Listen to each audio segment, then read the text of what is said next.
dalam urusan kita secara general. Cara yang pertama adalah mention Allah di awal. Sebut Allah di awal. Jangan lupa nge-tag Allah di sejak pertama kali kita melakukan satu kebaikan. Misalnya Nabi Musa. Sebelum Nabi Musa berdakwah kepada Fir'aun, sebelum Nabi Musa datang kembali ke Mesir dari Yordania atau Madian, hal pertama yang dilakukan Nabi Musa itu adalah meminta petunjuk Allah. Nge-mention Allah dengan kalimat, Rabbi syrah li sadri, wa yassir li amri, wahlul 'uqdatam min lisani, yafqahu qawli, waj'al li waziran min ahli, Haruna akhi. Ushdud bihi azri wa asyrikhu fi amri kay nusabbihaka katsira wa nadhkuraka katsira. Rabbi, lapangkan dadaku, mudahkan urusanku, tuntun ucapanku agar dia mengerti apa yang aku katakan, dan beri aku seorang pendamping, seorang teman dalam dakwah ini, dalam perjuangan ini. Harun, saudaraku, jadikan dia sebagai penguat, pendukungku, agar kami bisa bertasbih kepadamu sebanyak-banyaknya, agar kami bisa bersyukur kepadamu sebanyak-banyaknya. Nah, ini adalah cara pertama melibatkan Allah dalam urusan kita, yaitu dengan berdoa, nge-mention Allah, nge-tag Allah, menyebut nama Allah, Bismillah, Insya Allah, kemudian doa-doa safar, doa-doa sehari-hari, bahkan doa-doa yang sifatnya lebih spesifik. Libatkan Allah dengan doa, libatkan Allah dengan menyebut nama Allah, libatkan Allah dengan nge-mention Allah. Dan lebih baik lagi kita menyebut nama Allah itu dengan nama-namanya yang mulia. Walillahil asma'il husna, walillahil asma'il husna, fad'uuhu biha. Allah punya banyak nama-nama yang mulia, maka panggillah Allah dengan nama-nama yang mulia itu. Jadi, libatkan Allah dengan cara menyebut nama-nama Allah, dengan cara berdoa kepada Allah ketika kita awal mengerjakan sesuatu. Ketika kita punya masalah dengan seseorang, langsung libatkan Allah dengan berdoa, dengan menyebut nama Allah, dengan memanggil nama-nama mulia Allah di antara Asma'ullahil Husna. Dan itulah rahasia Sayyidah Maryam dan juga Sayyidah Aisyah mendapatkan pembelaan Allah ketika mereka difitnah, ketika mereka dibuli oleh masyarakat mereka. Apa yang dikatakan Sayyidah Maryam dan Sayyidah Aisyah ketika awal mendapatkan berita kalau mereka itu sedang difitnah, dibuli, kalau sekarang mungkin di sosial media. Hal pertama yang diucapkan Sayyidah Aisyah dan Sayyidah Maryam adalah Ashku bathi wa huzni ilallah, wallahul musta'an ala ma yasifun. Aku tidak akan berkeluh kesah kecuali mengadu kepada Allah, dan Allah sebaik-baik pelindung atas apa yang mereka ucapkan terhadap aku.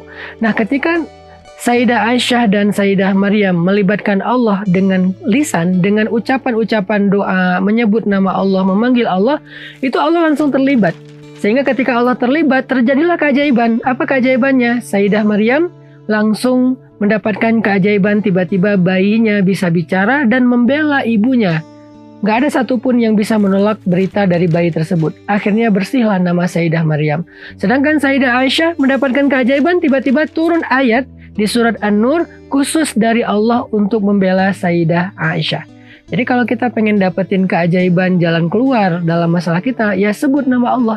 Itu juga yang dilakukan Nabi Musa kan. Ketika Nabi Musa mentok dengan laut, di belakangnya ada pasukan Fir'aun, pengikutnya mulai berkeluh kesah, maka Nabi Musa mengatakan, Kalla inna ma'iyya rabbi sayahdin. Pasti Allah bersamaku dan dia akan memberiku jalan keluar. Allah disebut, Allah dipanggil, Allah dilibatkan. Itu juga yang dikatakan Nabiullah Ibrahim ketika dalam bara api, malaikat Jibril menawarkan pertolongan, kata Nabiullah Ibrahim, amma ilaika fala. Kepada engkau Jibril, aku gak butuh apa-apa. Lalu Ibrahim mengatakan, hasbiyallah wa ni'mal wakil. Cukup bagiku Allah sebaik-baik penolong dan penjaga. Akhirnya ketika Nabi Ibrahim nge-mention Allah, Allah terlibat. Ketika Allah terlibat, terjadi keajaiban. Nabi Musa, Allah belah lautan sehingga bisa menyeberang seperti jalan tol sampai ke tujuan. Nabi Ibrahim, Allah jadikan api itu bukan padam, tetapi sejuk dan nyaman buat Ibrahim. Semua kita pasti akan mendapatkan hal yang sama, itu pasti, absolut. Apa yang Allah kisahkan di dalam Al-Quran, maka sesuatu yang bisa ditiru. Gak ada satupun kisah-kisah Al-Quran yang sifatnya gak mungkin ditiru. Mungkin teman-teman ada yang bilang, itu mah cuma terjadi kepada para nabi. Kita kan bukan nabi. Teman-teman, kalau kita berpikir demikian, kita sama aja mengatakan Al-Quran itu asatirul awwalin, dongeng-dongeng yang tidak ada artinya. Sebuah mitos yang tidak bisa dijalankan, sesuatu yang sia-sia. Na'udzubillahi min dzalik. Nggak mungkin, astagfirullah. Al-Quran bukan dongeng, Al-Quran bukan mitos. Al-Quran adalah petunjuk, arti petunjuk bisa dijalankan. Hudan lil muttaqin, petunjuk bagi orang yang taat. Kalau Al-Quran adalah sesuatu yang bisa dijalankan, cerita-ceritanya bisa ditiru, maka apa yang terjadi kepada Sayyidah Maryam bisa terjadi kepada kita. Apa yang terjadi kepada Musa itu pun bisa kita alami. Apa yang dialami oleh Nabi Ibrahim kita bisa alami. Semua kisah-kisah keajaiban yang ada di Al-Quran kita bisa ngalamin itu dengan cara yang sama, yaitu libatin Allah. Hanya bentuknya Allah lebih tahu. Kan gak harus kita bisa membelah laut kan? Karena inti dari membelah laut itu bukan laut terbelah, tapi sampai ke tujuan, punya jalan keluar dalam hidup. Itu intinya. Karena kalau kita diberikan kemuliaan bisa laut terbelah, kita nggak sebaik Nabi Musa. Mungkin kita akan sombong, kita merasa hebat, kita jadi merasa suci, sehingga kita memperbudak manusia dengan kesaktian kita. Kita nggak siap mentalnya untuk diberikan keajaiban seperti itu. Kita nggak harus merasakan adegan laut terbelah. Tetapi yang paling inti adalah kita merasakan keajaiban di mana tiba-tiba jalan keluar itu terbuka di depan kita. Tiba-tiba kita tahu harus kemana. Itu yang paling penting. Kita nggak harus mengalami adegan api itu menjadi sejuk. Nggak harus. Karena kalau kita masuk ke api terus kita nggak kebakar, bisa jadi kita akan mengundang kemusyrikan di antara manusia karena merasa mengkultuskan diri sebagai orang suci, orang hebat, sombong. Maka Allah nggak memberikan itu pada kita. Beda dengan Nabi Ibrahim yang salih.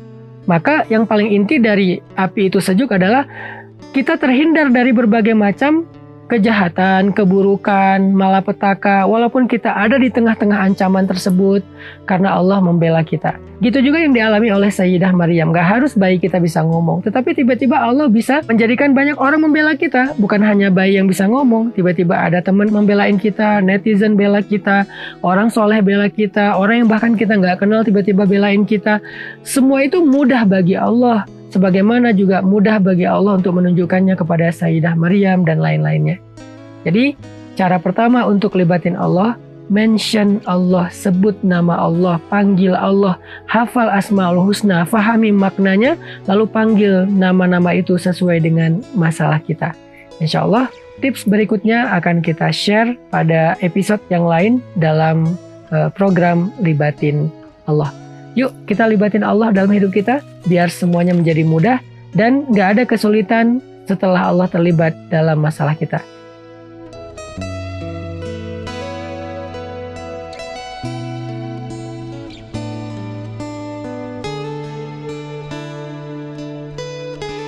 Aneh kalau misalnya kita pengen dapetin dukungan Allah, pengen dapetin pertolongan dan pembelaan Allah, tapi sehari-hari kita tuh berjarak dengan Allah.